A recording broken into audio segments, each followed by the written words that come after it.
المتقين الصلاة والسلام على سيد الأنبياء والمرسلين قال الله تعالى في الكلام المجيد بسم الله الرحمن الرحيم أفلا يتدبرون القرآن أم على صدق الله العظيم رب اشرح لي صدري ويسر لي أمري واحلل عقدة من لساني يفقهوا قولي ان اللہ وملائکتہ یصلون علی النبی یا ایھا الذین آمنوا صلوا علیہ وسلموا تسلیما۔ مل کے پڑھیے الصلاۃ والسلام علیک یا رسول اللہ وعلی آلک واصحابک یا سیدی یا حبیب اللہ۔ الصلاۃ والسلام علیک یا رحمۃ للعالمین وعلی آلک واصحابک یا سیدی یا خاتم النبیین۔ نہایت ہی معززین و محترم حاضرین و سامعین، الحمدللہ قرآن کریم کو ترجمے اور تفسیر کے ساتھ پڑھنے کی مبارک سعادت میں اللہ کا کروڑا شکر ہے کہ اس نے یہ سعادت عطا کی۔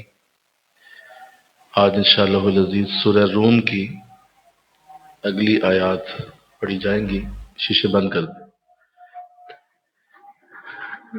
جو گفتگو جاری تھی پچھلے درس میں، یہ بات کی گئی کہ دین اسلام کو اللہ نے پسند فرمایا اور ہم سب کے لیے اسی دین کو اختیار کرنے کی ہدایت کی گئی۔ آیت نمبر 30 سے ہماری گفتگو آج شروع ہوگی۔ بسم اللہ الرحمن الرحیم۔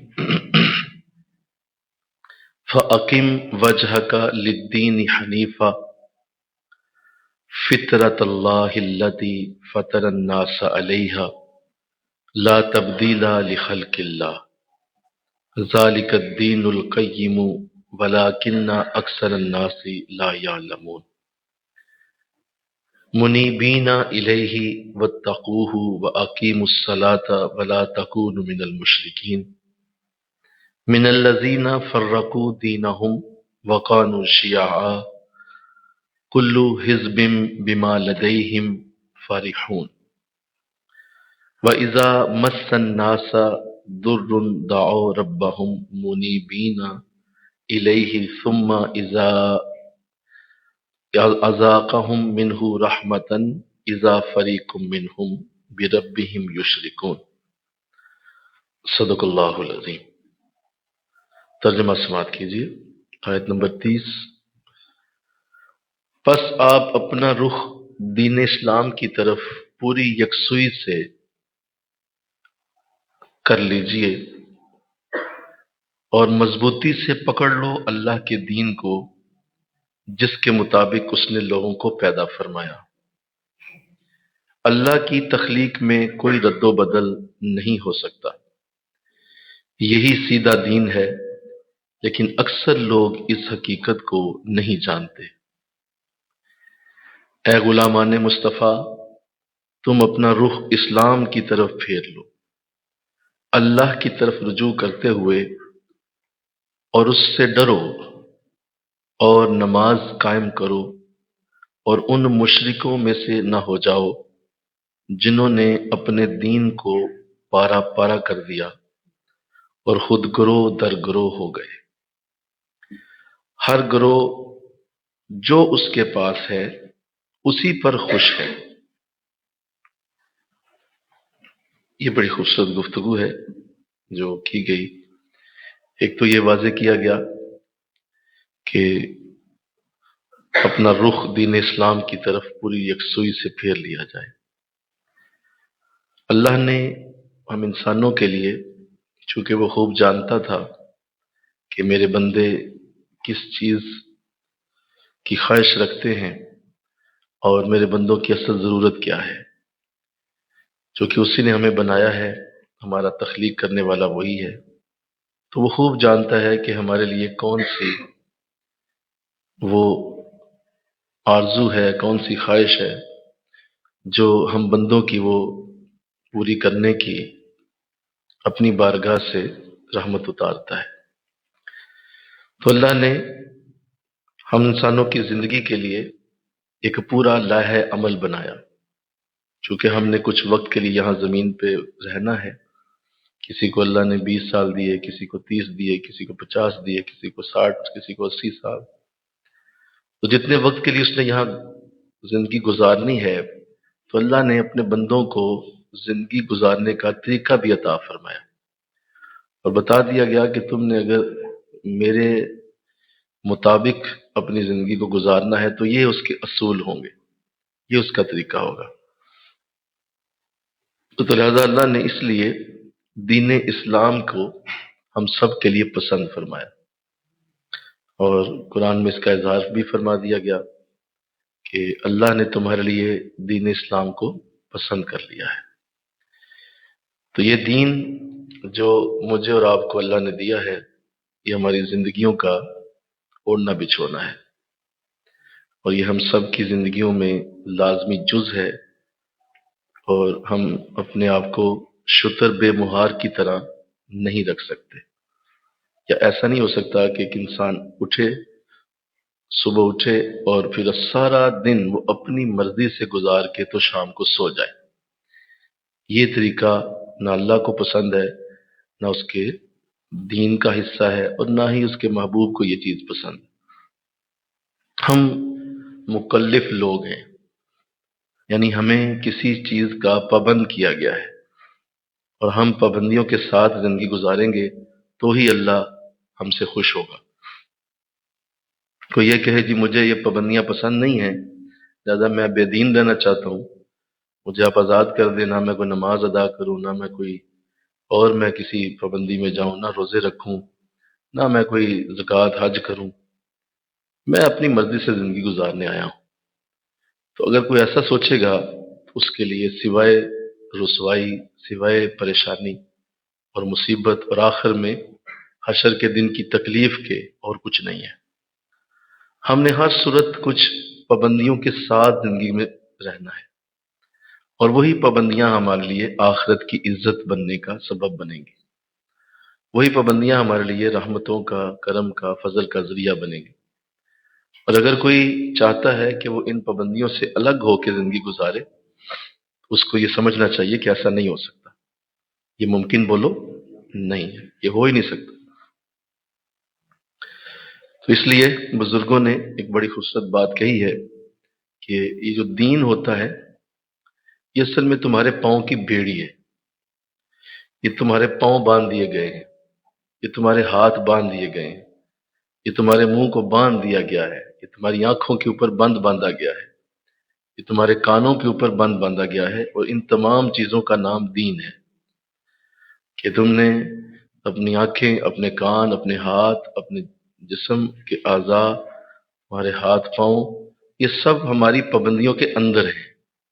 تم ان پابندیوں سے باہر نکالو گے تو ہم انہی ہاتھ پاؤں کو دوزخ میں جلا دیں گے، انہی تمہارے جسم کے اعضاء کو ہم جلا دیں گے، کیوں تم نے ہماری پابندیوں کے اندر وہ نہیں رکھے، اور تم نے اس پابندی کو چھوڑ دیا جو ہم نے تمہارے لیے رکھی ہوئی تھی۔ تو اس لیے دین اسلام ایک خوبصورت انداز میں انسان کے لیے ایک خاص قسم کی پابندیوں کا نام ہے، اور اگر کوئی اس کو اس طرح لے کہ یہی اصل میں میری کامیابی ہے، یہی میرا اوڑھنا بچھونا ہے، اسی سے مجھے عزت ملے گی، برکت ملے گی، وہ بڑا خوش نصیب انسان۔ جیسے آقا صلی اللہ علیہ وسلم کی خدمت میں ایک صحابی جو ابھی ایمان نہیں لائے تھے، وہ آئے تو آ کے انہوں نے یہی پوچھا، انہوں نے کہا کہ آپ کہتے ہیں کہ آپ اللہ کے رسول ہیں، تو آپ کن چیزوں کا حکم دیتے ہیں؟ تو حضور نے فرمایا میں تمہیں اللہ کے ایک ہونے کا اور اس کے ایک ماننے کا حکم دیتا ہوں، اور میں تمہیں حکم دیتا ہوں 5 نمازوں کا، میں تمہیں حکم دیتا ہوں رمضان کے روزوں کا، میں تمہیں حکم دیتا ہوں حج کا اور زکوٰۃ کا۔ کہا اچھا ٹھیک ہو گیا، اچھا بتائیے کہ آپ کن چیزوں سے منع کرتے ہیں؟ فرمایا میں تمہیں منع کرتا ہوں اولاد کو قتل کرنے سے، میں تمہیں منع کرتا ہوں حرام کھانے سے، میں تمہیں منع کرتا ہوں سود سے، میں تمہیں منع کرتا ہوں شراب سے، قتل سے، میں تمہیں منع کرتا ہوں دوسروں کو جو ہے وہ ان کی عزتوں پہ اور ان کے مال کے اوپر اپنی اجارہ داری بنانے پہ۔ جب اس نے یہ کہا، جب اس نے سن لیا یہ بات، تو اس نے آقا علیہ السلام سے ارشاد فرمایا، اس نے کہا اچھا اگر یہ باتیں ہیں تو مجھے پھر کلمہ پڑھائیے، میں مسلمان ہونا چاہتا ہوں۔ جب اس نے کلمہ پڑھ لیا تو بڑا سادہ سا آدمی تھا، اٹھا اور دروازے کی طرف جا رہا ہے اور اپنی انگلیوں پہ گن رہا ہے، دائیں ہاتھ کی انگلی پہ گنتا ہے کہ 5 نمازیں پڑھنی ہیں، رمضان کے روزے رکھنے ہیں، حج کرنا ہے اور زکوٰۃ دینی ہے۔ پھر اپنے بائیں ہاتھ پہ گنتا ہے، سود نہیں کھانا، قتل نہیں کرنا، شراب نہیں پینی، یہ چیزیں گنتا ہوا دروازے کی طرف جا رہا ہے۔ فاکر اسلام نے پیچھے سے دیکھا، آپ مسکرائے، فرمایا صحابہ اگر کسی نے جنتی کو دیکھنا ہو تو اس کو دیکھ لو، اتنا سا کام ہے اور سیدھی جنت ہے۔ یہ کام بس کرنے ہیں، بتائیں اس سے زیادہ کیا ہو چاہیے؟ اللہ اس سے زیادہ اللہ ہم سے مانگتا کیا ہے؟ تو کہا یہ سادہ ترین کام، باقی جو ہے وہ تو ایکسٹرا چیزیں ہیں، کرتا جائے عزت زیادہ لے لے گا، برکت زیادہ لے لے گا، لیکن جنت میں داخلے کے لیے یہی چیزیں، جنت کا دروازہ انہی سے کھل جائے گا اور جنت کی رحمتیں تم پا جاؤ گے۔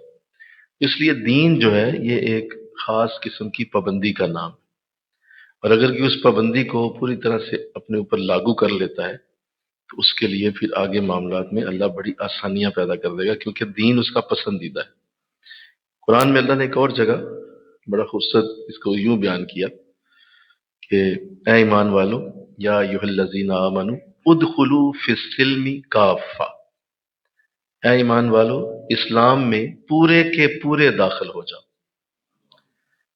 ادخلوا فی السلم کافہ، پورے کے پورے اسلام کے اندر آ جاؤ۔ اسلام کے اندر آنے کا، اسلام کو اپنانے کا انداز تمہارا ایسا نہیں ہونا چاہیے کہ اپنی مرضی کی چیزیں اٹھا لی باقی چھوڑ دی، اپنی مرضی کی چیزیں لے لیں باقی کہا جی یہ میرا موڈ نہیں ہے تو اس کو نہ کیا وہ کام، تو کہا نہیں ایسا نہیں ہونا، یہ نہیں ہو سکتا۔ یہ جو مینیو ہے پورا کا پورا تمہیں اٹھانا پڑے گا، اس مینیو میں کوئی ایک چیز بھی آپ چھوڑ نہیں سکیں گے، اور آپ یہ کہیں کہ نہیں مجھے اس میں جو ہے مہلت دی جائے یا مجھے اس میں ریلیکس کر دیا جائے کہ مجھ سے یہ معافی لے لیں، نہیں معافی کوئی نہیں، یہ جو دین کی چیزیں ہیں پوری ہوں گی، یہ مکمل اٹھانا پڑے گا۔ ادخلوا فی السلم کافہ، پورے کے پورے اسلام میں داخل ہو جائے۔ کیوں یہ آیت اتری؟ حضرت عبداللہ بن سلام رضی اللہ تعالیٰ عنہ جو اس وقت یہودی عالم تھے، جب اسلام لائے تو یہودیوں میں اونٹ کا گوشت جو ہے وہ اتنی خوشی سے نہیں کھایا جاتا، یہ اونٹ نہیں کھاتے، اور ان کے اندر یہ چیز ہے کہ یہ اونٹ کے گوشت سے پرہیز کرتے ہیں۔ تو جب یہ اسلام لے آئے تو ظاہر ہے مسلمانوں میں اٹھنا بیٹھنا ہوا، ایک جگہ دعوت تھی، وہاں اونٹ بنا ہوا تھا، پکا ہوا تھا، تو آپ بھی گئے ہوئے تھے، اب سامنے اونٹ کا جب رکھ دیا گیا سالن تو آپ نے کھانا نہیں کھایا، کیونکہ آپ کی طبیعت میں نہیں تھا، اور چونکہ شروع سے ہی نہیں کھایا تھا اونٹ تو اس دن بھی نہیں کھایا۔ صحابہ نے اس بات کو نوٹ کر لیا، یہ بات حضور تک پہنچائی گئی کہ حضرت عبداللہ بن سلام نے اونٹ کا گوشت استعمال نہیں کیا رضی اللہ تعالیٰ عنہ۔ جب حضور صلی اللہ علیہ وسلم کو اس بات کا علم ہوا تو اس سے پہلے کہ آپ کچھ بلا کے انہیں پوچھتے یا ویسے بات کرتے آپ کہ ایسا آپ نے کیوں کیا، اللہ نے یہ آیت اتاری کہ انہیں یہ کہہ دیجئے کہ اگر یہ اسلام میں آئے ہیں تو اب پچھلی ساری باتیں چھوڑنی پڑیں گی، اب وہ اونٹ کا جو تم نے کھانا ان میں چھوڑا ہوا تھا نا، وہ اونٹ ان کی وجہ سے چھوڑا ہوا تھا، اب آپ اسلام میں آ چکے ہیں، آپ کو وہ اونٹ بھی کھانا پڑے گا، آپ کو اپنی پچھلی طبیعت سے اب اعراض کرنا ہوگا، اب آپ نے اپنی پچھلی طبیعت چھوڑنی ہے۔ یہ کیا بات ہوئی کہ آدھا اسلام میں آدھا آپ ابھی بھی اسی دین میں ہے؟ نہیں، ادخلوا فی السلم کافہ، اسلام میں پورے کے پورے داخل ہو جاؤ۔ تو اللہ توفیق دے دے انشاءاللہ، بولیے یہی اصل بات ہے، اور چونکہ ہم تھوڑا سا اپنی زندگیوں پہ غور کریں تو ہم دین اسلام والے ہی ہیں، لیکن مسئلہ یہ ہے کہ ہم اس کو پوری طرح اپناتے بھی نہیں، ہم پوری طرح دین پہ چلنے والے لوگ نہیں ہیں۔ یہی وجہ ہے کہ پھر اس کی برکتیں بھی پوری طرح ہمارے پاس نہیں آ پاتی۔ بھائی برکتیں تو تب آئیں گی جب پوری طرح سے دین کے اوپر چلو گے، پوری طرح دین کو اپناؤ گے، دین کے معاملات کو دیکھو گے، سمجھو گے، اور اس طرح سے چلو گے جس طرح دین چاہ رہا ہے۔ اگر آپ ویسے نہیں چل رہے تو پھر دین کی برکتیں بھی ویسی نہیں ہوں گی۔ یہ کیسے ہو سکتا ہے کہ آپ 50% کام کریں اور سیلری آپ کو 100% ملے؟ یہ کیسے ہو سکتا ہے کہ آپ دن میں آدھا ٹائم کام کریں اور دیہڑی آپ کو پورے دن کی دی جائے؟ ایسا تو دنیا میں بھی نہیں ہے۔ دنیا میں بھی آپ ایسا نہیں کر سکتے کہ آپ کو اتنا ہی ملے گا جتنی دیہڑی آپ نے لگائی ہے۔ تو ایسے ہی دین اسلام کا بھی یہی معاملہ ہے، جتنا عمل ہو رہا ہے اتنی برکت مل رہی ہے، جتنا عمل نہیں ہو رہا آپ کو دین اسلام کی رحمت بھی نہیں مل سکتی۔ اس لیے ہم نے اس بات پہ ہمیشہ غور کرنا ہے کہ یہ ٹیل میل یقین اور آدھے تیتر آدھے بٹیر، آدھا مسلمان آدھا ہندو آدھا یہودی، اس طرح کا جو سٹائل ہے، یہ ہمارے لیے بہت بڑی نوست بنتا ہے، اور ہم محروم رہ جاتے ہیں حقیقی برکتوں کو لینے سے۔ اب دیکھیے نا، یہ بات کتنی واضح ہے کہ ہر صورت 5 نمازیں پوری کرنی ہے، بولو نا بھائی، یہ تو واضح بات ہے، اس پہ تو کوئی دو رائے نہیں ہے۔ یا اس پہ کوئی بندہ کسی مولوی صاحب سے جا کے جھگڑنا شروع کر دے، جی کیوں ہے، جی کیوں اتنی پابندی ہے اسلام میں، رہنے دیں آپ 2 پڑھا دیں 3 پڑھا دیں، جب اللہ نے کہہ دیا کہ یہ 5 ہی ہیں اور یہ کرنی ہی کرنی ہے، تمہاری طبیعت کیسی ہی ہے، تم نے اس کو نہیں کسی صورت چھوڑنا، ہم نے تمہارے لیے لازم کر دیا ہے، اس پہ تمہاری کوئی بات نہیں سنی جائے گی، تمہارا پہلا معاملہ ہی یہ ہے کہ تم نے اس کو پورا کرنا ہے۔ اور پھر یہ بھی کہا گیا کہ صرف یہی نہیں ہے بلکہ حشر کے دن اس کا پہلا سوال بھی اسی کا ہونا ہے۔ پہلا سوال بھی ہم تم سے یہی پوچھیں گے، یہ نہیں پوچھیں گے کہ باقی کام کیا کیا یا نہیں کیے، ہم یہ پوچھیں گے کہ اس کا نماز کا معاملہ کیسا تھا۔ تو جب اتنی سختی ہے، اتنی پابندی ہے، تو پھر یہاں آپ کی طبیعت اور آپ کے معاملات اور آپ کے حالات کی کوئی بات نہیں سنی جائے گی۔ دین کہہ رہا ہے کہ آپ نے 5 نمازیں بولو پوری کرنی، ہر صورت پوری کرنی۔ آپ جب رات سونے لگے ہیں تو آپ کی جیب میں 5 نمازیں ہونی چاہیے، اگر وہ نہیں ہے تو اٹھیں اور قضا پڑھیں۔ آپ کو کیوں موت پڑی ہوئی ہے، اٹھیں اور قضا پڑھیں۔ آپ نہیں، آپ ظہر آج پڑھ سکے، نہیں اثر پڑی، اٹھ جائیں ابھی پڑھ لیں، آپ اللہ کو انتظار میں بیٹھے آپ کے، لیکن جو اصول ہے وہ تو پورا کرو نا۔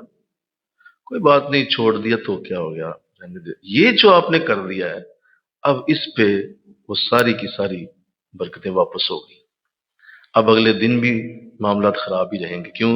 ابھی پچھلا قرضہ باقی ہے، پچھلا قرضہ تو دیا نہیں آپ، تو آگے سے آپ کو کون دے گا بھائی؟ اپنا ویار تو ٹھیک کرو، بلکہ کہو نا سبحان اللہ بولو، اپنا ویار اللہ کے ساتھ صحیح رکھو کہ بھائی اس کو وقت سے واپس کرو چیزیں، تو اللہ بھی آگے سے دیتا جائے۔ اللہ کہ اچھا تو کوئی نہیں، میرے بندے نے دیر سے دی لیکن دے تو دی، چلو فرشتوں اس کو اور رزق دو، ابھی اس کو کرم دو، اس کو فضل دو، میرا بندہ دے رہا ہے واپس چیزیں۔ جب ایسا بھی نہیں کرتے لوگ کہ اور چھوڑ دیا اور اس کو جانے دیا، ایسا تو ممکن نہیں ہے۔ یہ دین پوری طرح سے نافذ ہے تمہارے اوپر، اس دین کی برکتیں تمہارے ساتھ جڑی ہوئی، اور تم نے جو نام اپنے رکھے ہوئے ہیں اسلامی، وہ دین کی وجہ سے رکھے ہوئے ہیں۔ تم نے جو اپنے اپنے نکاح پڑھوائے ہوئے ہیں وہ اسلام کے مطابق پڑھوائے ہوئے ہیں، بولیے نا۔ جو آپ کا جنازہ پڑھا جائے گا وہ بھی اسلام کے مطابق پڑھا جائے گا، جو آپ کا بچہ پیدا ہوتا ہے تو وہاں بھی آپ اسلامی جو ہے وہ طریقے سے ہی اس کے کان میں اذان دیتے ہیں، تو باقی ساری چیزیں آپ اسلام کے مطابق چل رہے ہیں، نکاح بھی آپ کا اسلامی ہو رہا ہے، جنازے اسلامی ہو رہے ہیں، وہاں آپ کو ہر جگہ اسلام پروٹیکٹ کر رہا ہے، ہر جگہ آپ کو اسلام عزت دے رہا ہے، ہر جگہ اسلام آپ کے لیے رحمت کا سبب بن رہا ہے۔ تو جب اس کی باتیں ماننے پہ آئیں، آدھی کر لی آدھی نہ کی، آدھی چھوڑ دی آدھی اس پہ عمل کیا کسی پہ نہ کیا، تو یہ کیا کر رہے ہیں آپ؟ باقی برکتیں تو ساری آپ نے اسلام کی لے لی ہیں، تو یہ عمل کی باری کوئی بندہ اس پہ پورا ہی نہیں اترتا۔ رمضان کے روزے چوری ہو رہے ہیں اور زکاتیں نہیں دی جا رہی ہیں، اسی طرح جو ہے وہ نماز کے معاملات میں سستیاں ہو رہی ہیں، باقی چیزوں میں سستیاں ہو رہی ہیں، تو پھر کس طرح بات چلے گی؟ آپ اللہ کے ساتھ صلح کر ہی نہیں رہے، وہ تو صلح چاہتا ہے لیکن آپ صلح اس سے کر ہی نہیں رہے، آپ اس کے ساتھ مسلسل اس کی نافرمانیوں میں لگ کے تو لگے ہوئے۔ وہ تو اس کی رحمت ہے کہ وہ اپنے بندوں کو رحم سے نواز رہا ہوتا ہے، ورنہ خدا کی قسم اللہ کی اگر رحمت نہ ہو تو جو حالات لوگوں نے بنا دیے دین کے حوالے سے بیڑا غرق ہو چکا. تو اللہ معاف فرما دے، بس آمین کہہ دو ذرا، اللہ معاف کر دے. تو دین کے اوپر پوری طرح آنا ہوگا. ادخلوا فی السلم کافہ، اللہ فرما رہا ہے مضبوطی سے پکڑ لو اللہ کے دین کو. مجھ کے کہو سبحان اللہ. کیا کہا بولیے؟ مضبوطی سے، پوری یکسوئی سے اس کی طرف منہ کر لو اور مضبوطی سے پکڑ لو اللہ کے دین، جس کے مطابق اس نے لوگوں کو پیدا فرمایا ہے. یعنی ہم نے جتنے لوگ بنائے ہیں ان کو ہم نے اسی کے مطابق پیدا کیا ہوا ہے. آقا اسلام نے ارشاد فرمایا، سنی حضور کی حدیث، جان عالم صلی اللہ علیہ وسلم فرماتے ہیں ہر بچہ فطرت اسلام پہ پیدا ہوتا ہے. یہ اس کے ماں باپ ہیں جو اسے یہودی عیسائی بناتے ہیں. اصل میں وہ کس پہ پیدا ہوا ذرا بول دو، سارے بولو. سارے دین کا یہ نچوڑ حدیث ہے. ہر بچہ دین اسلام پہ پیدا ہوتا ہے. یعنی اگر کسی یہودی کے گھر بھی کو بچہ ہوا ہے، عیسائی کے گھر ہوا ہے، ہندو کے گھر ہوا ہے، نبی فرما رہے ہیں کہ وہ بچہ اسلام پہ پیدا ہوا ہے. اللہ نے اس کی فطرت میں بولو کیا رکھا تھا؟ سارے بولو. اس کی فطرت کے اندر اسلام ہی ہے. وہ فطری طور پہ مسلمان ہے، لیکن آگے اس کے ماں باپ ہیں. وہ جب بڑا ہوتا ہے تو وہ اپنے ماں باپ کے مذہب پہ چل پڑتا ہے. وہ عیسائی ہو جاتا ہے، یہودی ہو جاتا ہے، ہندو ہو جاتا ہے، کوئی اور مذہب ہو جاتا ہے. لیکن حضور فرما رہے ہیں کہ اگر اس کو کوئی بھی نانا ملتا اس کو بتانے والا تو وہ مسلم ہی پیدا ہوا تھا. وہ پہلے ہی مسلمان تھا. ہر بچہ فطرت اسلام پہ پیدا ہوتا ہے. یہ اس کے ماں باپ ہیں جو اسے یہودی یا عیسائی بناتے ہیں.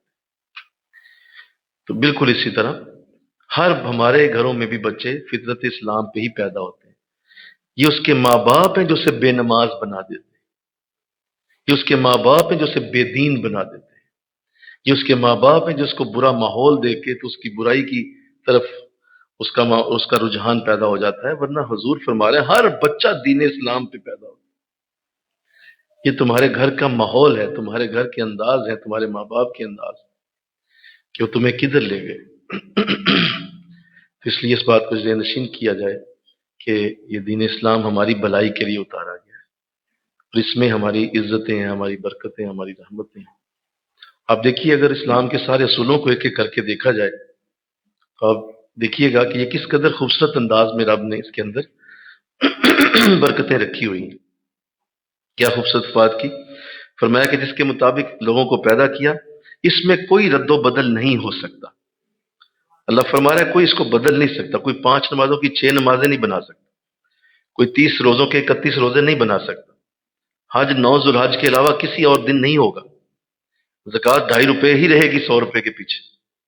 آپ میں سے کوئی بھی قیامت تک اس دین کو نہیں بدل سکتا.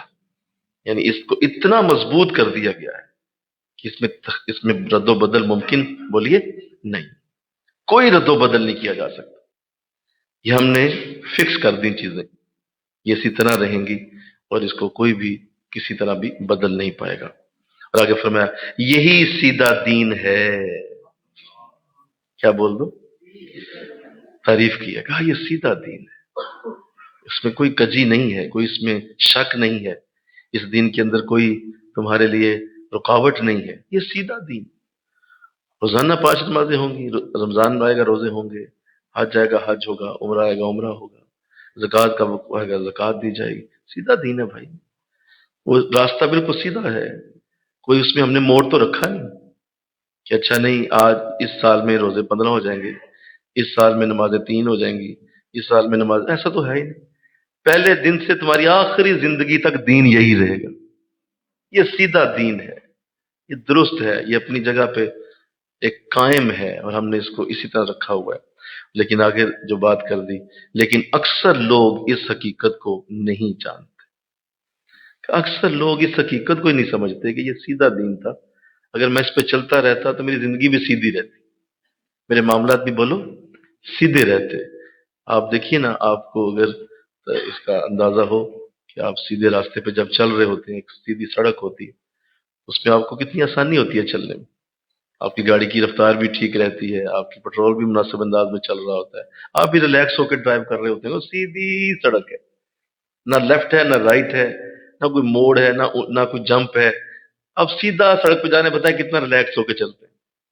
یہی فرمایا جو اس سیدھے دین پہ چلتا رہے گا اس کی زندگی اسی طرح ریلیکس رہے گی، اس کی زندگی میں سکون رہے گا، کیوں سیدھے دین پہ چل رہا ہے۔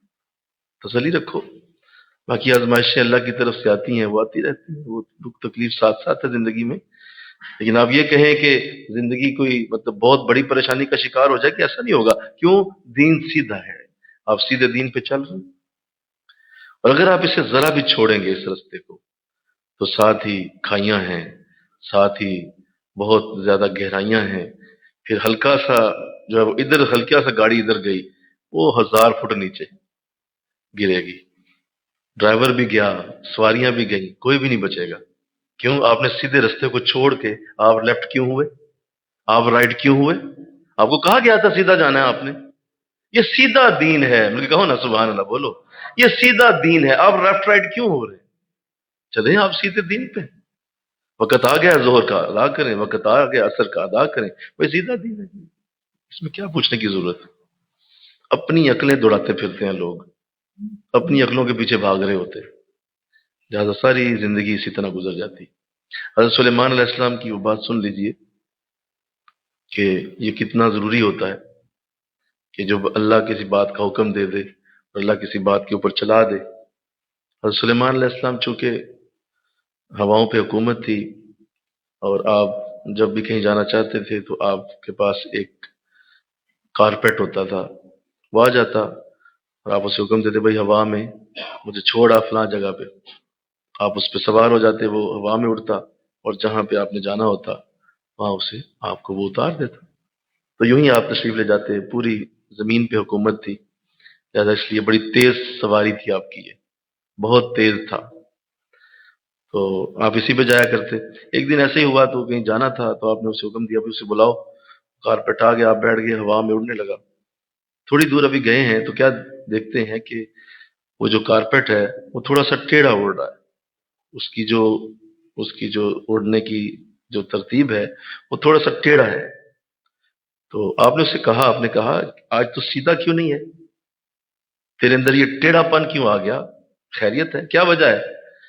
تو وہ کارپیٹ کہنے لگا حضور نہیں، میری کیا مجال ہے، میں آپ کا غلام نوکر اتنے عرصے سے جا رہا ہوں، آج بھی میں سیدھا ہی ہوں، میں بالکل ٹھیک ہوں۔ اچھا مجھے لگ رہے ہو کہ تم تھوڑا سا ٹیڑھے اڑ رہے ہو، لیکن اس نے کہا نہیں حضور میں سیدھا جا رہا ہوں۔ آپ اپنے اندر غور کریں، آپ اپنے اندر دیکھیں ذرا، آپ حیران ہوئے اس نے مجھے کیا جواب دیا۔ تھوڑی دیر اور گزری تو غور کیا تو آپ کا جو تاج تھا وہ بھی تھوڑا سا یوں ہوا تھا، آپ نے اسے یوں سیدھا کیا وہ پھر یوں ہو گیا۔ آپ نے اس کو کہا، آپ نے کہا تجھے کیا ہے، پہلے کارپیٹ کہہ رہا تھا وہ ٹھیک چل رہا ہے، تو بھی بول تجھے کیا ہے، تو ٹیڑھا کیوں ہے؟ تو کارپیٹ کہنے لگا تاج کہنے لگا نہیں حضور مجھے بھی معاف کر دیں، میں بھی سیدھا ہی ہوں، آپ اپنے اندر کوئی معاملہ دیکھیں، آپ خود دیکھیں، میں بھی سیدھا ہی ہوں، بالکل ٹھیک ہوں، میں ٹیڑھا نہیں ہوں۔ تو حیران ہوئے، سوچنے لگے دونوں نے مجھے ایک جیسا جواب دے دیا۔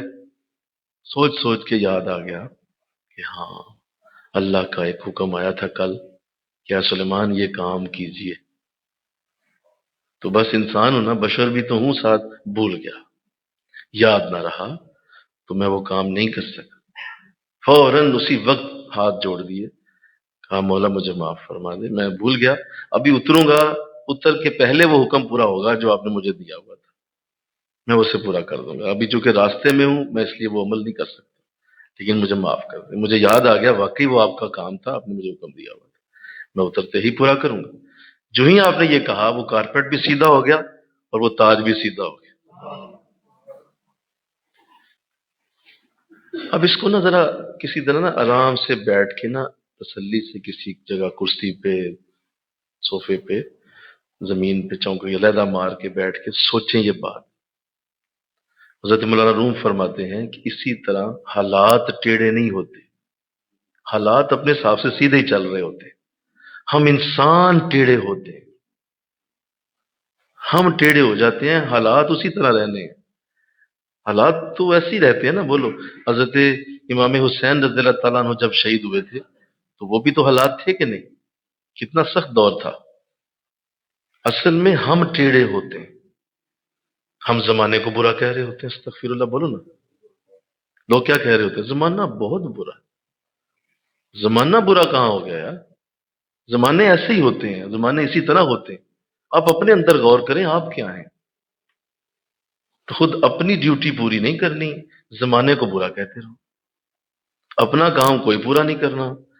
اور زمانہ جی دیکھیں بہت ہی برا آ گیا جی، ایسے دور، اتنا برا دور تو کبھی دیکھا ہی نہیں تھا۔ اور حضور نے خاص طور پہ حدیث میں منع فرمایا، کبھی بھی زمانے کو برا نہ کہو۔ اللہ فرماتا ہے، اللہ کی بارگاہ سے یہ حکم اترا، نبی نے بتائے حدیث قدسی، اللہ فرماتا ہے زمانے کو برا نہ کہو، زمانہ میں ہوں۔ بولیے، حدیث کے لفظ بول دیں، سیکھیں، بولیے، کہیں بول دیجئے گا یہ حدیث، کہیں بتائیے گا یہ حدیث۔ کبھی زمانے کو برا نہ کہو، زمانہ میں ہوں۔ یہ میں بنا رہا ہوں دن اور رات، کیا غلط بناتا ہوں؟ استغفر اللہ، کیا اللہ کی تخلیق غلط ہے؟ یہ دن اللہ کی تخلیق ہے، یہ راتیں اللہ کی تخلیق ہیں، یہ حالات اللہ کی تخلیق ہیں، یہ اللہ نے ان کو تخلیق کیا۔ اللہ نے غلط چیز بنا دی؟ استغفر، زمانہ بڑا برا آ گیا جی۔ زمانہ برا نہیں ہے جی، لوگ برے ہیں۔ زمانہ صحیح ہے، زمانہ ٹھیک چل رہا ہے، اپنے حساب سے لوگ دیکھ رہے ہیں زمانے کو۔ اصل میں برے لوگ ہوتے ہیں، اور جب وہ ریپلیس ہو جاتے ہیں تو زمانہ اچھا ہو جاتا ہے۔ جب لوگ اچھے آ جائیں تو زمانہ بھی بولو اچھا۔ اس لیے اپنے اندر غور کیجئے، دین اپنی جگہ سیدھا ہے، دین اپنی جگہ درست ہے۔ یہ 5 نمازیں ہی رہیں گی، یہ قرآن اسی طرح رہے گا، یہ رمضان کے روزے بھی ایسے رہیں گے، یہ سارے معاملات اسی طرح رہیں گے، ان میں کوئی کمی کوتاہی نہیں ہے۔ تمہارے اندر کمی ہے یا کوتاہی، اس کو دور کرو انشاءاللہ۔ بولیے ذرا سارے۔ تو میں عرض کر رہا تھا کہ آپ دین کی صرف ترتیب دیکھ لیں تو اتنا خوبصورت اس کو بنایا گیا ہے کہ انسان آشش کر اٹھتا ہے کہ اللہ نے کمال حکمت سے اس دین کو ترتیب دیا۔ آپ صرف 5 نمازوں کی وقتوں کی ہی ترتیب دیکھ لیں۔ فجر اس وقت دی گئی جب انسان صبح صبح اٹھے، اور اس وقت کی نماز کو ہلکا رکھا گیا تاکہ ابھی صبح وہ سو کے اٹھا ہے، ابھی کھانا بھی نہیں کھایا، اور میرا بندہ ابھی رات کی نیند پوری کر کے اٹھا ہے، تو زیادہ لمبی نماز نہیں دی گئی، اس کو صرف 2 فرض دے دیے گئے، انسانی فطرت کے مطابق۔ اس وقت بس یہی دل کرتا ہے کہ بس ذرا ابھی آرام ہی کر لوں، تو اللہ نے کہا میرا بندہ زیادہ دیر تکلیف میں نہ رہے، 2 فرض پڑھا کے فارغ کر دیا۔ اس کے بعد جب ظہر آئی تو ظہر کی رکھتے کچھ زیادہ کر دی گئی تاکہ میرا بندہ کاروبار زندگی میں مصروف تھا، دوپہر ہو چکی تھی، دکانداری اس وقت چل رہی تھی، اور اس وقت لوگ اپنے کاموں میں مصروف تھے، لیکن اللہ نے کیا کیا، رکھتے ذرا بڑھا دی تاکہ میرا بندہ ذرا دنیا سے نکل کے میری یاد میں ذرا بیٹھے کچھ وقت۔ 4 فرض بنائے اس کے تاکہ میرا بندہ 4 فرض پڑھے اور وہ ذرا میری یاد کی طرف توجہ زیادہ کر لے، اتنا دنیا دار نہ ہو جائے، اتنا نہ اس میں کھپ جائے اپنے کام میں کہ اس کو زیادہ جو ہے وہ، میں اس لیے زیادہ سجدے دے رہا ہوں کہ یہ زیادہ سجدے کرے تاکہ میری یاد اس کو آتی رہے۔ اور اصل میں بھی اسی طرح دیکھا کیا، میرا بندہ اب شام ہونے لگی ہے، اب یہ جانے لگا ہے، آخری وقت ہے، اور دکانداری اس وقت عروج پہ ہے کیونکہ شام ہو رہی ہے، لوگ جانے لگے ہیں، اب آخری گاہک آ رہے ہیں، جاب کا وقت بھی ختم ہو رہا ہے، تو اثر کے وقت میں بھی 4 فرض رکھ دیے کہ یہ بھی میرا بندہ میری یاد میں مصروف رہے۔ پھر تھوڑی دیر گزری، سورج کا ابھی غروب ہونا شروع ہوا، تو ساتھ ہی مغرب کی نماز آ گئی۔ اب مغرب کی نماز میں بھی 3 فرض رکھے تاکہ ذرا تھوڑا سا علیحدہ نظر آئے مغرب۔ پہلے 4 پڑھے تھے بولو، اس کے بعد پھر 4 پڑھے، لہذا ان کو فرق ڈالنے کے لیے 3 فرضوں پہ آ گئے۔ وجہ کیا تھی وہ ذرا چھوڑ دیں، 3 فرضوں پہ آ کے ذرا تھوڑا سا علیحدہ کر دیا کہ مغرب کی نماز ہے۔ اور اس میں کیا کیا کہ انتظار نہیں کروایا کیونکہ جلدی جانا تھا، گھروں کو پہنچنا تھا، تو کیا کیا، اذان کے ساتھ ہی جماعت کھڑی کر دی۔ مطلب کہو نا سبحان اللہ، اذان ہوئی ہے ساتھ ہی جماعت، تاکہ بندے فارغ ہو گھروں کو جائیں، اذان ہو گئی، ختم ہو گئی، نماز پڑھو جاؤ۔ کیا ترتیب ہے! اور عشاء کی نماز میں لمبی رکھتے رکھی 17، کیونکہ اگلا پورا وقت، رات کا وقت جو ہے 10 گھنٹے 8 گھنٹے 9 گھنٹے، وہ پورا وقت جو اب آپ نے سو جانا تھا، لیٹ جانا تھا، تو اللہ نے وہ کرایہ پہلے ہی وصول کر لیا، وہ 17 رکعتیں بنا دی تاکہ میرا بندہ لمبی رکعتیں پڑھے اور رات کی تنہائی میں سجدے زیادہ کرے، زیادہ میرا بندہ میرے قریب ہو۔ لہذا نماز کے اوقات کو ہی آپ اگر دیکھ لیں تو ہمارے لیے دین کتنی خوبصورت ترتیب سے نمازوں کو دیتا ہے۔ اور پھر جمعے کی نماز کو ہر روز نہیں رکھا، اس کو ہفتے بعد رکھا تاکہ درس قرآن کو سننے کے لیے طبیعتیں راغب ہو جائیں، درس قرآن کو سننے کے لیے لوگوں کے اندر آرزو پیدا ہو کہ اچھا پچھلے ہفتے یہ سنا تھا، اب اگلا ہفتہ دیکھیں آج کیا گفتگو ہوتی ہے۔ تو درس قرآن کا ماحول بنانے کے لیے 7 دن بعد جمعہ رکھا گیا۔ آقا اسلام نے ارشاد فرمایا، لوگوں نصیحتیں اتنی نہ کرو دوسروں کو کہ لوگ تمہاری نصیحتوں سے بیزار ہو جائیں، لہذا اس میں وقفہ رکھو نصیحتوں کے اندر، اتنی نصیحتیں نہ کرتے جاؤ کہ لوگ تمہاری نصیحتیں سننے سے ہی بیزار ہو جائیں۔ کہا نہ نہ ایسے نہ کرو، اس لیے ہفتے بعد نصیحتوں کا وقت رکھا گیا۔ اسلام بھی تو جو ہے وہ فطرت کے ساتھ چلتا تھا نا، اسے پتا تھا کہ بندہ اتنی نصیحتیں سن ہی نہیں سکتا، وہ تنگ آ جاتا ہے۔ 7 دن بعد جمعہ، اللہ، اور پھر کمال حکمت سے کیا، سال کے بعد عید کی نماز دی، عید کی نماز سال کے بعد دے دی کہ اس میں میرا بندہ جب پہنچے تو اس میں بھی اس کو ایک خوشی کا اظہار ہو، اچھا سال کے بعد عید کی نماز ہے، اٹھو یار بھاگو عید کی نماز پڑھنے چلے، کیونکہ سال کے بعد آتی ہے، لہذا اس کو نہ چھوڑو یار، آؤ نماز پڑھنے چلے سارے۔ آقا اسلام نے ارشاد فرمایا، عید کی نماز کے لیے اپنی بچیوں کو لاؤ، اپنی عورتوں کو بھی نکالو گھروں سے، بوڑھوں کو بھی لاؤ، بچوں کو بھی لاؤ۔ فرمایا حضور جو عورتیں ناپاک ہوں فرمایا انہیں بھی لے آؤ، بے شک وہ پیچھے کھڑی ہو جائیں، نماز میں نہ شامل ہوں، لیکن اسلام کی خوبصورتی کا اظہار ہے عید کی نماز، اسلام کی خوبصورتی عید کی نماز میں ہے، سب کو لے کے جاؤ۔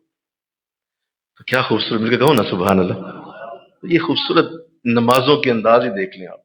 پھر تہجد کی نماز کو اس قدر اہمیت دی گئی کہ فرمایا کہ تہجد کی نماز جس نے ادا کر لی، اللہ کی بارگاہ سے ساری رحمتیں لے گیا، وہ برکتیں وہ لے گیا، لیکن اس کو فرض نہیں کیا۔ اگر چاہتے تو فرض کر دیتے، لیکن اللہ نے کہ رسول نے اسے فرض نہیں ہونے دیا کہ میری امت کے وہ پیور آرام کا ٹائم ہے، ہاں جو چاہے اٹھ کے پڑھ لے، جس کا جی چاہتا ہے اٹھے اور تہجد پڑھے اور برکتیں لے لے۔ تو دیکھیے کتنا فطرت کا خیال رکھا گیا کہ فطرت کو جانے نہیں دیا گیا کہ کسی بھی چیز کو بوجھ نہ بنے، انسان کی طبیعت کے اندر بوجھ نہ آ جائے کہ یار یہ تو فرض ہو گئی تہجد، اب ہر روز میں نہیں پڑھ رہا تو میں تو گناہ گار ہو رہا ہوں، تو فرض تو ہے ہی نہیں، بلکہ کہو نا سبحان اللہ، بولیے نفل بنائے تاکہ طبیعت پہ بوجھ نہ آئے، میرا بندہ تکلیف محسوس نہ کرے۔ لہذا اسلام کی ہر چیز کے اندر آسانی رکھ دی، کھڑے ہو کے نہیں پڑھ سکتے بیٹھ کے پڑھ لو، بیٹھ کے نہیں پڑھ سکتے لیٹ کے پڑھ لو، انتہائی آسان کر دیا۔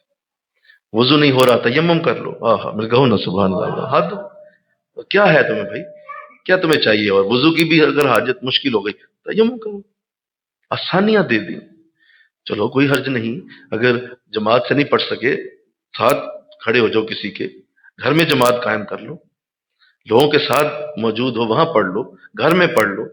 پوری زمین کو مسجد بنا دیا، حضور کے آتے ہی پوری زمین مسجد بن گئی، جبکہ باقی دیگر جتنے بھی ادیان ہیں ان میں ایک خاص جگہ پہ عبادت ہوتی ہے، ہندوؤں کو مندروں میں جانا پڑتا ہے یا بت کے آگے جانا پڑتا ہے، علیحدہ بت کے آگے نہیں نا اگر کھڑے وہ، یا بت ان کے سامنے نہیں ہے تو عبادت نہیں کر سکتے، ان کے ہاں عبادت منع ہے، سامنے بت ہونا چاہیے، چاہے مندر ہو یا گھر ہو، تو بت کے سامنے کھڑا ہونا ضروری۔ یہودیوں کے لیے محبت کے اندر جانا ضروری، عیسائیوں کے لیے گرجے کے اندر جانا ضروری، ہم مسلمانوں کے لیے کہا ساری زمین ہی مسجد، کسی گلی میں صف بچھا لو، کسی چھت پہ صف بچھا لو، کسی برآمدے میں صف بچھاؤ، کسی کمرے میں بچھاؤ، مسجد میں آ جاؤ، تم ہوائی جہاز میں پڑھ لو، بحری جہاز میں پڑھ لو، چلتی بس کے اندر پڑھ لو، چلتی گاڑی میں پڑھ لو۔ بتاؤ اتنا دین فطری ہے، اتنا فطرت کے مطابق کہ میرا بندہ اس وقت اس حالت میں ہے، دین بھی ویسا ہی ہو جاتا ہے۔ میرا بندہ اس وقت اس حالت میں چل رہا ہے، چلو ہم تمہارے لیے یہ آسانی کر دیتے ہیں، کر لو، کرو تو صحیح۔ تو یہ ہے دین۔ اگر صرف نماز کو ہی دیکھا جائے تو آئیے رمضان کی برکتیں دیکھیں ذرا۔ روزہ سال کے بعد 1 مہینہ دیا گیا، پورے سال کے بعد۔ ایک چائنا کے ایک بہت بڑے سائنسدان کی میں بات پڑھ رہا تھا، وہ کہہ رہا تھا کہ میں حیران ہوں کہ یہ مجھے بعد میں بتایا گیا، لیکن جب میں نے ریسرچ کی ہے تو انسانی جسم کو ضرورت ہے سال کے بعد کچھ دن بھوکا رہنے کی. یہ انسانی جسم کو ضرورت ہوتی ہے. وہ کوئی مسلم نہیں تھا، نہ ہی کوئی وہ اس بات کو جانتا تھا. وہ کہہ رہا تھا جی میں نے یہ ریسرچ کی ہے کہ انسانی جسم کو سال کے بعد کچھ دن بھوکا رہنے کی ضرورت ہوتی ہے، اور اگر وہ کچھ دن بھوکا رہ لے تو اس کے اندر کینسر کی ساری علامتیں ختم ہو جاتی، اس کو کوئی کینسر نہیں ہو سکتا اگر وہ سال میں کچھ دن بھوکا رہ لے. اسے بتایا گیا محترم یہ آپ کیا باتیں کر رہے ہیں، مسلمان سال میں ایک پورا مہینہ بھوکا رہتے ہیں. اس نے سر پکڑ لیا. اسے خدا کے بندو، یہ تو بہت بڑی علامت ہے کینسر سے بچنے کی. این اسلام کے اندر فطرت کے مطابق ہر چیز رکھتی گئی. وہ روزے تم اس لیے دیے گئے تاکہ تم پورے سال کے بعد ایک مہینے کے لیے اپنے معدے کو ریسٹ دے لو، اور تمہارا معدہ بالکل رینیو ہو جائے، اور بالکل اس کے اندر سارے تیزابیت اس کے سارے جتنے بھی گندے مواد ہیں وہ سارے کے سارے باہر نکل جائیں. لہذا روزے تمہیں اس طرح کر دیں گے جیسے تمہارا جسم دوبارہ سے نیا ہو گیا. پورا جسم ریحال ہو جاتا ہے. میدا، پتا، دل کی دھڑکنیں، خون کا دباؤ، پریشر خون کا، اور ساتھ ساتھ جو ہے وہ خون کے اندر جتنے بھی جو ہے وہ برے اجزاء ہیں وہ سب نکل جاتے ہیں. اور جو ہی انسان روزوں سے باہر نکلتا ہے تو اس کی صحت اس طرح بحال ہو چکی ہوتی ہے جیسے وہ آج ہی دنیا میں دوبارہ نیا پیدا ہوا. اتنی اللہ اس کو صحت دے دیتے. لہذا رمضان عین فطرت کے مطابق دیا گیا. یہ نہیں کہا گیا کہ جی 6 مہینے بعد دوبارہ مہینے کے لیے روزے آ جائیں، نہیں، سال بعد. اور اس کے لیے بھی دیکھیے کیا ترتیب بنائی گئی کہ صرف دن کے اوقات میں بھوکا رکھنے کا ایک انداز دیا گیا. صرف دن کے اوقات، صرف سحری سے افطاری تک. سحری سے افطاری تک دین کہہ رہا ہے کہ آپ نے بھوکا رہنا. رات کا وقت تمہارے لیے آزادی ہے، کھاؤ پیو لیٹو جو مرضی کرو، تمہارا دل ہے جو چیز چاہ رہے کھا لو، لیکن رات کے اوقات کے علاوہ دن میں جو ہی آئے ہو اب تمہارے لیے بھوکا رہنا ضروری ہے. تو کتنا خوبصورت طریقہ دیا گیا. جبکہ روزے اس سے پہلی بھی امتوں کو دیے گئے. قرآن کہتا ہے جس طرح تم سے پہلی امتوں پہ روزے فرض کیے گئے اسی طرح تم پہ بھی روزے فرض ہیں، لیکن اس روزے کو بدل دیا گیا. پچھلی امتوں میں روزہ 24 گھنٹے کا ہے. ہاں جی، 24 گھنٹے تک روزہ ہے، اگلے 24 گھنٹے جا کے افطاری ہونی. ہم مسلمانوں کے لیے کتنی آسانی کر دی کہ ہمارے لیے ایک خاص وقت تک روزے کا وقت دیا گیا، اس کے بعد ختم. اور روزے کی برکتیں میں اس طرف آ جاؤں تو شاید وقت کم ہو، کس قدر یہ برکتوں والا معاملہ ہے اور اللہ نے اس کو کتنا پسند کیا.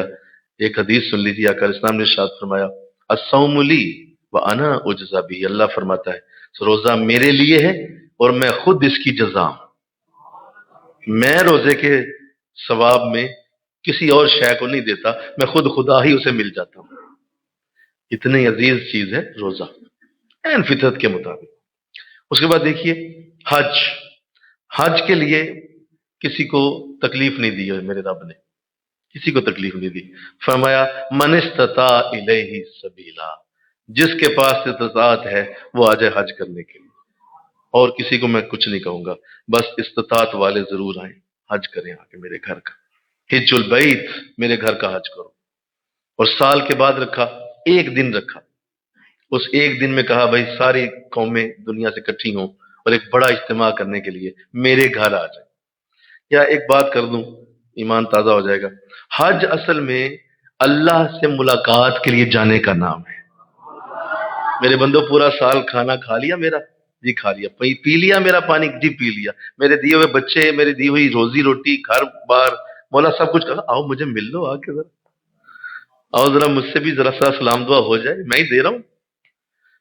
کتنی فطرت ہے، اور فطرت کے مطابق حج کو دیا گیا کہ دل میں خواہش آتی ہے جو ہمیں دے رہا ہے ہم جا کے اس سے مل کے بھی تو آئیں، اس کے گھر کا ذرا جا کے چکر تو لگائیں. یا ہم اپنے گھروں کی دیواروں کو تو بڑا پیار سے دیکھتے ہیں، ذرا جا کے کعبے کی دیواروں کو بھی دیکھیں کہ جو میرے رب کا گھر ہے اس کی دیواریں کتنی پیاری ہیں.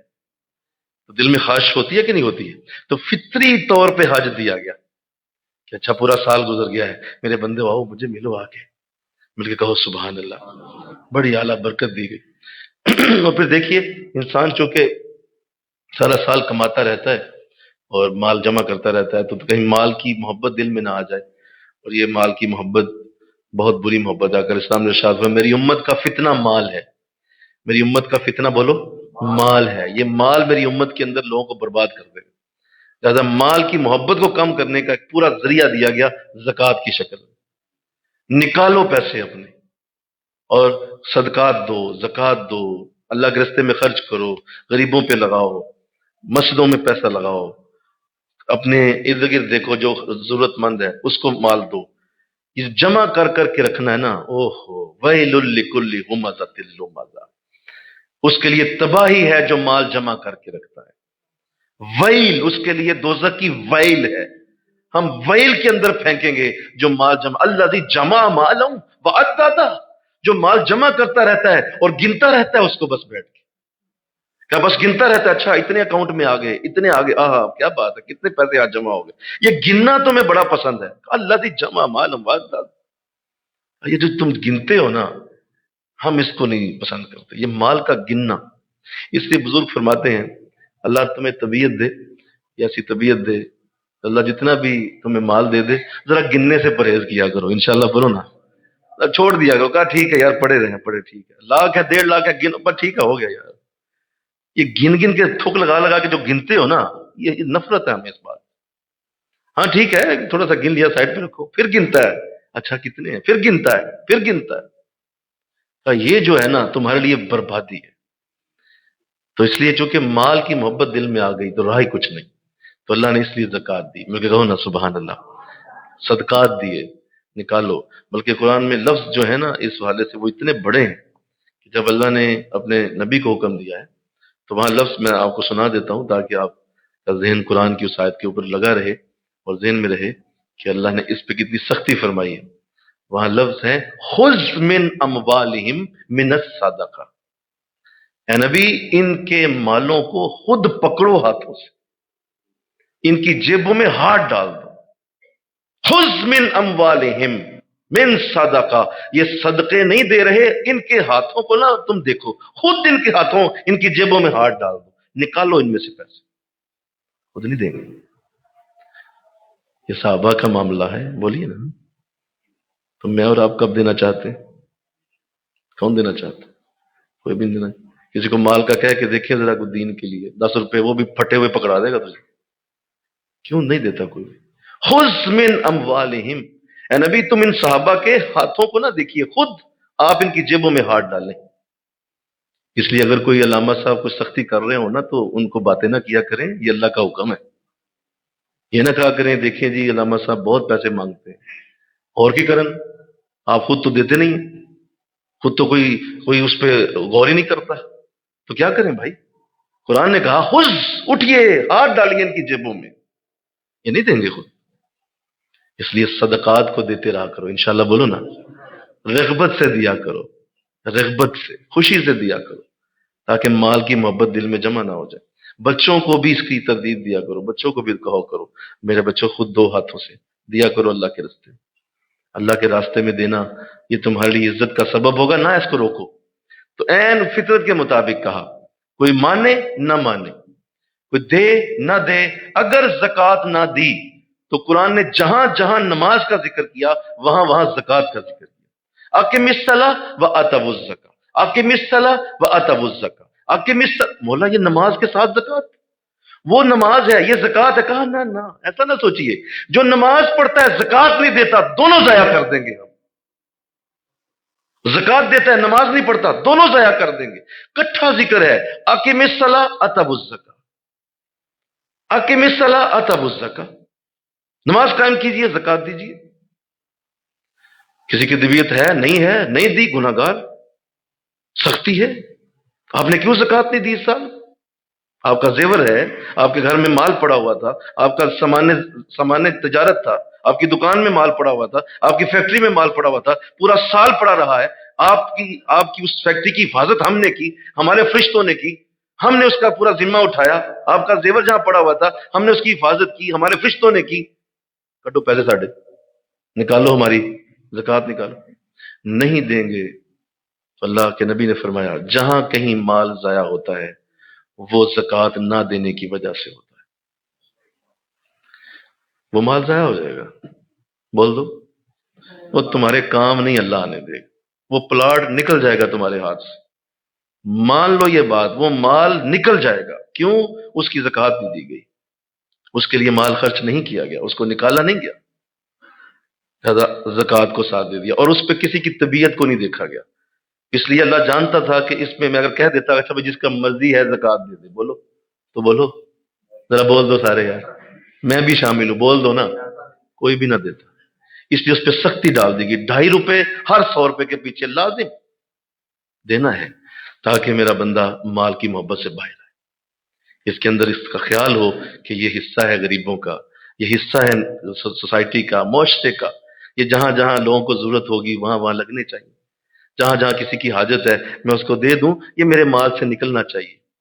لہذا اس کو نکالنے سے اگر صرف خدا کی قسم معاشرے میں زکوٰۃ کا نظام ٹھیک ہو جائے، آپ کو کوئی غریب نظر ہی نہ آئے پورے معاشرے میں، صرف زکوٰۃ کا نظام ٹھیک ہو جائے۔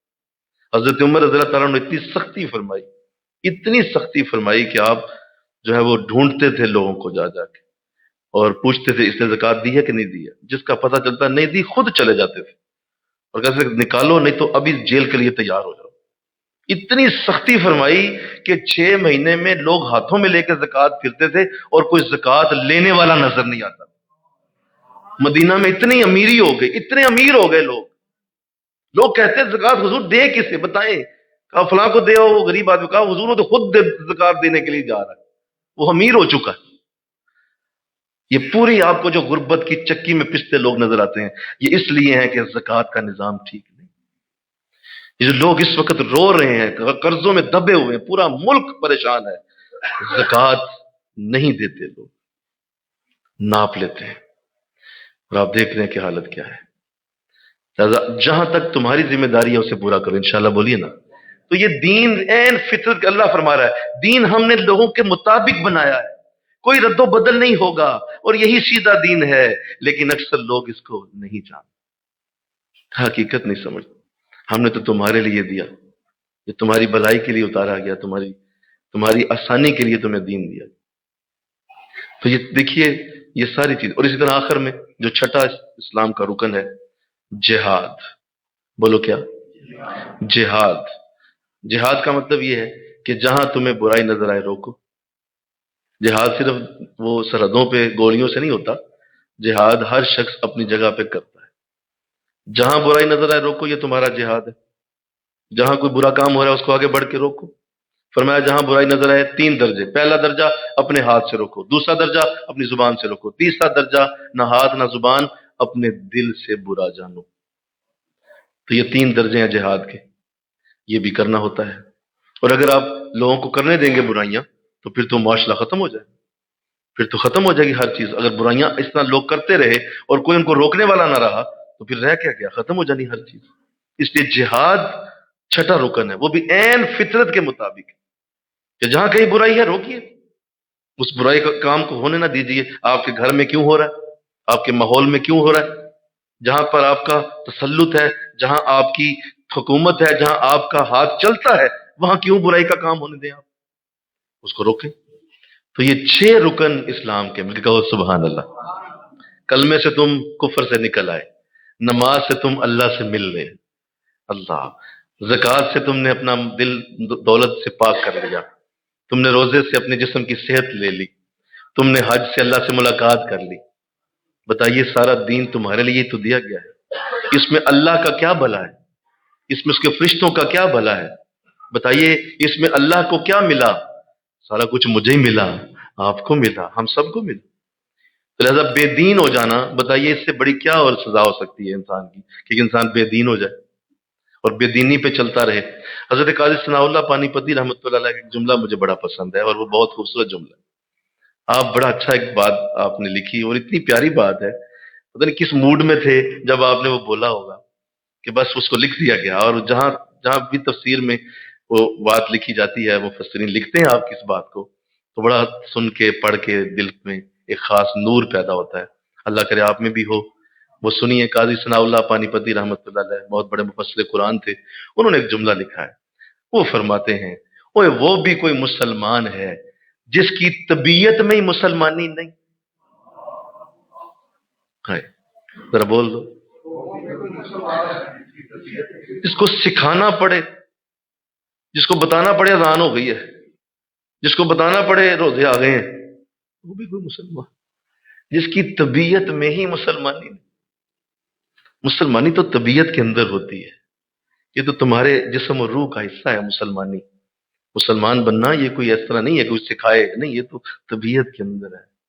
سجدے کرنا، رکوع کرنا، مل کے کہو نا سبحان اللہ، یہ نفل پڑھنا نکروں میں، یہ کھڑے ہو کے اللہ اکبر کہہ کے لمبے قیام کرنا، یہ تو طبیعت کے اندر ہے، یہ تو مسلمانی طبیعت کے اندر ہے۔ بتاؤ اس کو کسی کو بتا کے کہنا پڑتا ہے؟ تو اللہ ہمیں ایسا مسلمان بنائے، آمین تو کہو نا۔ اللہ ہمیں ایسا دیندار بنائے کہ ہماری طبیعت میں دین ہو، ہماری طبیعت کے اندر دینداری ہو، ہمیں کہہ کہہ کے دین کے اوپر لانے والے کوئی نہ ہو، ہم خود ہی دینداری کی طرف چلنے والے لوگ۔